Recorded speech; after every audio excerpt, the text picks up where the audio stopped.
મંગલ ભવનય મંગલહારી દ્રવઉષો દશરથ યજીર બિહારી।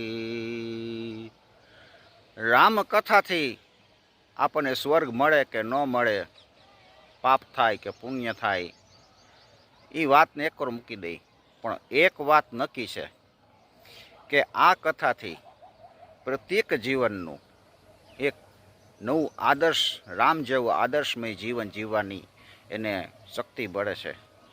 ધરતીની પુત્રી ધરતીમાં સમાઈ ગઈ ત્યાં સુધી એને દુઃખ જ પડ્યું છે, એના પર દુઃખ જ વરસતું રહ્યું છે, છતાંય એનું મુખ છે ને પતિ ભક્તિની પ્રસન્નતામાં સદાય હસતું રહ્યું છે। તો આવું પ્રસન્ન દાંપત્ય જીવન જીવવા માટે આપણા માટે એક જ ગ્રંથ છે, રામચરિતમાનસ। રામચરિતમાનસ રોજ થોડુંક વાંચો। જય સિયારામ।